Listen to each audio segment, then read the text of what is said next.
ఉచిత IUI and IVF consultation కోసం సంప్రదించండి 29.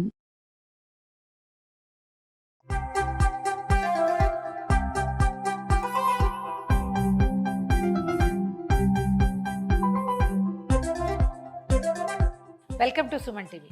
ఈరోజు బగారా రైస్ చేసుకుందామండి. తెలంగాణ స్పెషల్ అయితే పేరు మంచి బగారా రైస్ అని పెద్ద పేరు ఉంది, కానీ చాలా సింపుల్, చాలా ఈజీ. ఇక్కడ ఫ్రీక్వెంట్గా చేస్తారు. అసలు ఇక్కడ మన ఈ ప్రాంతంలో తెలంగాణలో ఈ తిరగమాత పెట్టడం, పెట్టడం, తాలింపు పెట్టడం, దాన్ని బగారించడం అనే అంటారు. బగారించడం అంటే తిరగమాత పెట్టడం, అంతే. సింపుల్గా ఈజీగా చేసుకోవచ్చు. ఇదేంటంటే కొంచెం మంచి మసాలాదార్ కుర్మాలు కానీ, వెజిటేరియన్స్ అయితే పన్నీర్ కుర్మాలు కానీ ఏమైనా అలాంటి కుర్మాస్తో పాటు జీరా రైస్ లాంటిదే ఇంకా కొంచెం హెవీగా కాస్త స్పెషల్గా వస్తుంది. దీంట్లో మనం ఏమి కూర ముక్కలు వేసుకుని చేసుకోవచ్చు, వేయకుండా కూడా చేయొచ్చు. చాలా బాగుంటుంది. కుక్కర్లో చేసేసుకోవచ్చు, చక్కగా ఉంటుంది. బయట చేయడానికి కూడా ఇది అలవాటుగా ఉన్న వాళ్ళు విడిగా కూడా చేసుకోవచ్చు.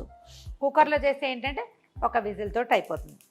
మొదలుపెట్టే ముందే ఒక గంట ముందే బాస్మతి రైస్ అయితే ఒక గంట ముందు కడిగి పెట్టండి. కడిగేసి శుభ్రంగా 2-3 సార్లు, ఎక్కువ నలపకుండా నీళ్ళు తీసి పక్కన పెట్టాము. ఇదిగోండి తడిగా కొంచెం ఆరిపోయిన బాస్మతి రైస్ ఉన్నాయి. ఒక 2 కప్పుల బాస్మతి రైస్ తోటి చేసుకుందామని.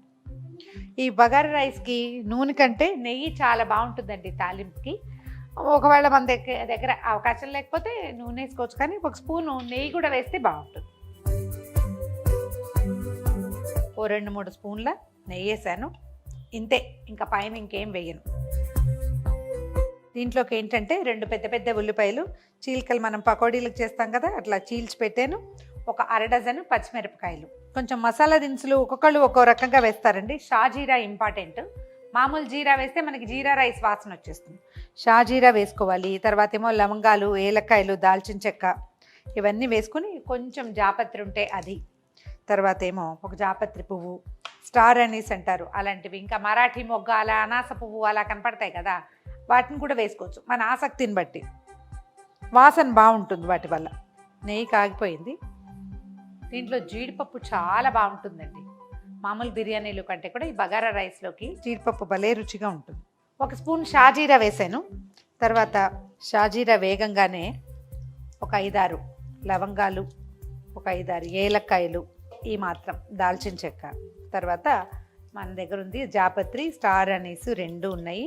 బిర్యానీ ఆకులు, బిరించి ఆకు అంటారు, బే లీఫ్ అంటాము, ఏదైతే అది మనం ఏ పేరుతో పిలిస్తే దాన్ని. బగారా ఆకే ఇంపార్టెంట్ అంటారు. చీల్చి పెట్టుకున్న పచ్చిమిర్చి, దాంతోపాటు ఈ ఉల్లిపాయ ముక్కలు కూడా వేసాం. జీడిపప్పు కనుక మనం ఈ తాలింపులోనే వేసేస్తే ఇవి ఉడికిపోతాయండి. అలా కాకుండా వేగిన ఇది ఉండాలంటే చివరికి వేయించి పైన వేసుకుందాము. అది మాత్రం వేయలేదు. ఉల్లిపాయల్లో పచ్చిపోయి పూర్తిగా వేగే వరకు ఉంచాక 1 స్పూను అల్లం వెల్లుల్లి పేస్ట్ వేసుకుందాం. ఇది డబ్బాలోదో, ఫ్రిడ్జ్లోదో, ప్యాకెట్లో కాకుండా ఫ్రెష్గా అప్పటికప్పుడు దంచి వేస్తే వాసన చాలా బాగుంటుంది. పచ్చివాసన పోయేదాకా వేయి చేసేద్దాం.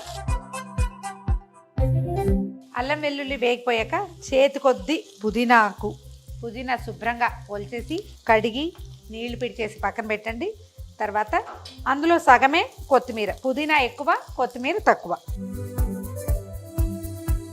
మీకు నచ్చుతుందంటే ఫ్రెష్ గ్రీన్ పీస్ కానీ, తర్వాత ఏమో మన మొక్కజొన్నలు కానీ వేసుకోవచ్చు, మందే చాయిస్.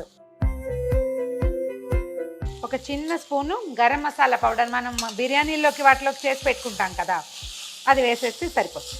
కడిగి పెట్టుకున్న బిర్యానీ రైస్ని ఇందులో వేసేద్దాం. మామూలు బియ్యంతో కూడా చేసుకోవచ్చండి. సొన్న మసరి లాంటివి కొంచెం కాస్త అంటే మెతుకు గట్టిగా ఉండేది, పాత బియ్యం అయితే బాగుంటుంది. కొంచెం అలాగా దీన్ని వేయించేద్దాం. ఎక్కువగా కదపద్దు, స్పీడ్ చేస్తే ఇది ఏమవుతాయంటే మెతుకులు విరిగిపోయి శుద్ధ అయిపోతుంది. బియ్యపు గింజలు విరిగిపోతాయి కదా. మసాలా అంతా పట్టేలాగా తిప్పితే సరిపోతుంది.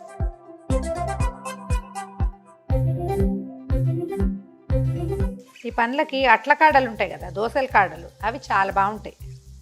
గరిటెలు పెడితే కొంచెం బియ్యపు గింజలు విరిగిపోయేందుకు అవకాశం ఎక్కువ.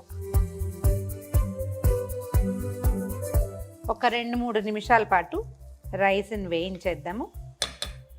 ఇది మనకి బాస్మతి రైస్ ఒక గంటన్నర ఇంచుమించుగా నానింది కాబట్టి ఒకటికి ఒకటి వేస్తే నీళ్లు సరిపోతుంది. 2 కప్పుల రైస్ కదా, 2.5 కప్పుల నీళ్ళు పోస్తున్నాను అంతే. అంటే ఒకటి మీద కొంచెం ఎక్కువ వేస్తున్నాను.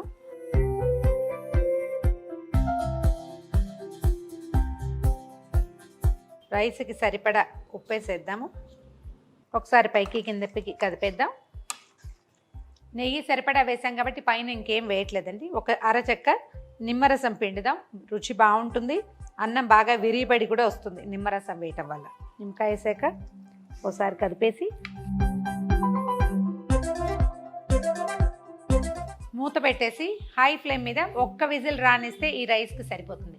కానీ విజిల్ని కదపడం కానీ అలా ఏమీ చేయకుండా ఒక 15 నిమిషాల పాటు దాన్ని అలాగే వదిలేయాలి. హీట్కి దాని అంతా అది మొత్తం చక్కగా సెటిల్ అవుతుంది. వెయిట్ పెట్టేద్దాము.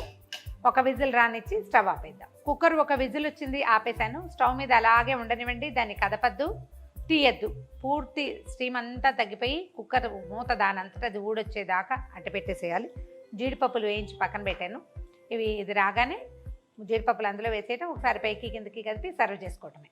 మన కుక్కర్ మూత తీసి చూద్దాం ఎలా వచ్చిందో. చక్కగా పొడిపొడిలాడుతూ ఉంది చూడండి.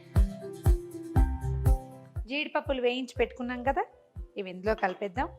ఒక్కసారి ఎక్కువగా కాకుండా పైనుంచి కిందకి తిరగేస్తే సరిపోతుంది. అడుగంటలేదు, చక్కగా ఎక్సలెంట్గా వచ్చింది. ఇలా డైరెక్ట్గా కొంచెం పెరుగు పచ్చడి రైతా నలుచుకుని తినేయచ్చు. ఏదైనా మంచి మసాలాదార్ కూరలు ఏమైనా ఉంటే వాటితో పాటు తినచ్చు. ఎలా కావాలంటే అలాగా.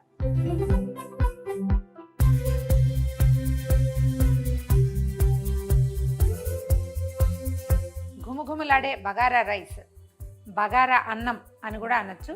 మీరు ఎలా చేసినా సరే చక్కగానే వస్తుంది. జస్ట్ సరిపడా ఉప్పు మాత్రం వేసుకోవాలంతే. ట్రై చేసి చూడండి.